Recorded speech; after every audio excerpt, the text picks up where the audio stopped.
2026-এর এই নির্বাচনে রাজনৈতিক দলগুলোর মধ্যে আচরণবিধির কথা আপনি বলেছেন, যেটি আসলে নির্বাচন কমিশনের বহু পুরনো একটা আচরণবিধি, যেটিকে সংশোধন করতে করতে একটা পর্যায়ে এসে দাঁড়িয়েছে। সেই আচরণবিধি লঙ্ঘনের এক ধরনের প্রবণতা আমরা দেখেছি রাজনৈতিক দলগুলোর মধ্যে। নির্বাচন তফসিল ঘোষণার অনেক আগে থেকেই তারা এই কাজটি করছেন।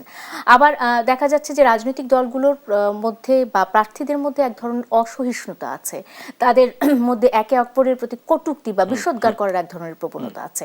যখন আমরা বিভিন্ন মাধ্যমে অপপ্রচারের কথা বলছি বা তার নেতিবাচক প্রভাব সম্পর্কে কথা বলছি, সচেতনতার কথা বলছি, তখন প্রার্থীরা যখন একে অন্যকে বা বিষোদ্গার করেন কিংবা কটূক্তি করেন কিংবা খুব ঘায়েল করে কথাবার্তা বলেন, তখন সেখানে সহনশীলতা কোন পর্যায়ে থাকে? আসলে দুটো জিনিস। একটা, প্রথমে আপনি যে কথাটা বলেছিলেন, এটা আরেকবার যদি ফিরে আসি, যে দেখেন নির্বাচন কমিশন কিভাবে সমন্বয় করছেন সেটা তো সবসময় আমরা জানিও না বা আলোচনা করা হয় না, কিন্তু আমরা আশা করব নির্বাচন commission, Bangladesh telecommunication regulatory commission, BTRC সহ যারা এর সঙ্গে যুক্ত আছেন, তাদের কিছু দৃশ্যমান পদক্ষেপ আমরা দেখতে চাই। যে আলোচনাগুলো আমরা এতক্ষণ করলাম, যে কোনো প্রার্থীর বিরুদ্ধে অপতথ্য করা, কৃত্রিম বুদ্ধিমত্তাকে অপব্যবহার, মানে নির্বাচনের ক্ষেত্রে কিংবা ভ্রান্তি ছড়ানোর ক্ষেত্রে ব্যবহার করা, বা যে কোনো ইন্টারনেট বেস প্ল্যাটফর্মে যে ফরম্যাটে বা যে ফর্মে আপনি করেন না কেন, তার আমার মনে হয় যদি কিছু দৃশ্যমান পদক্ষেপ তারা নিতে পারেন, যে কারোর বিরুদ্ধে ব্যবস্থা গ্রহণ করেছেন এবং কঠোর হয়েছেন, সেটা একটা ভালো বার্তা হবে এবং পদক্ষেপটা সম্পর্কে আমরা জানতে পারবো। এটা একটা দিক।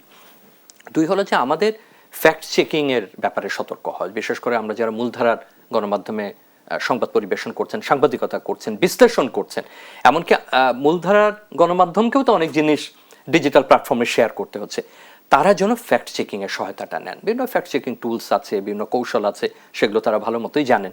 এবং একটা উদ্বেগের বিষয় হলো যে আমাদের স্থানীয় সাংবাদিকরা এখনো কিন্তু ফ্যাক্ট চেকিং এর এই সুবিধাগুলো গ্রহণ করেন না, বা অনেক ক্ষেত্রে তাদের প্রবেশাধিকারও নাই।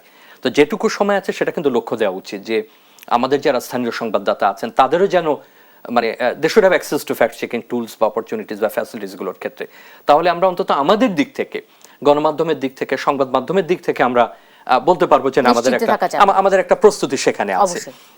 আর একটু খুব দ্রুতের মধ্যে বলি যে অন্যান্য দেশে, এশিয়ার প্রায় 1 ডজন দেশে নির্বাচন অনুষ্ঠিত হতে যাচ্ছে অথবা হয়ে গেছে এরকম। এর মধ্যে জাপান আছে, ফিলিপাইন আছে, থাইল্যান্ড আছে, বাংলাদেশ সহ শ্রীলঙ্কা আছে, অনেকগুলো দেশ।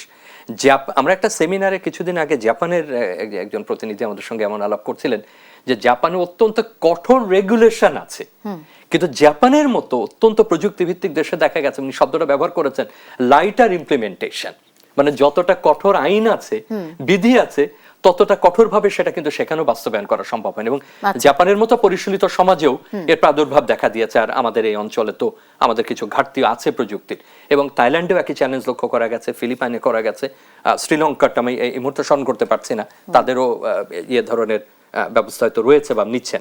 এখন আপনি যে প্রসঙ্গ বললেন যে এতক্ষণ আমরা যত আলোচনা করলাম, কিছু প্রযুক্তি, কিছু ব্যবস্থা, কিছু কারিগরি, কিছু বৈজ্ঞানিক, কিছু গাণিতিক, কিন্তু আপনি যখন মুখে মুখে সামনাসামনি জনসভায় একেবারে সেই প্রথাগত মাইক ব্যবহার করে অথবা না করে আমার বিরুদ্ধে বিষোদ্গার করছেন, এর সমাধান কি?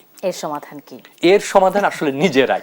কারণ আমাদের মনে রাখতে হবে যে আমরা যে রূপান্তরের মধ্যে দিয়ে যাচ্ছি, যে সংবেদনশীল সময়ের মধ্যে দিয়ে যাচ্ছি, সেটা শুধু বাংলাদেশের ঘরোয়া নির্বাচন না, এর আন্তর্জাতিক তাৎপর্য আছে, এর কৌশলগত তাৎপর্য আছে, এর সামরিক অসামরিক তাৎপর্য আছে, বহির্বিশ্বের আছে, এর ভূ রাজনৈতিক তাৎপর্য আছে। আমাদের বড় দলগুলোর, দায়িত্বশীল ব্যক্তিদের এমন কোনো কথা বলা উচিত হবে না যে এই বিষয়গুলোর উপর প্রভাব পড়ে, এবং এমন কোনো অপতথ্য ছড়ানোর মানে উপকরণ সৃষ্টি করা ঠিক হবে না, যেটা এই যে যারা দুষ্টু এবং কাজ করতে চাই, সামাজিক মাধ্যমে আমাদেরকে বিভ্রান্ত করতে চায়, তারা আবার সুযোগ পায়, তাদেরকে সুযোগ দেওয়া ঠিক হবে না।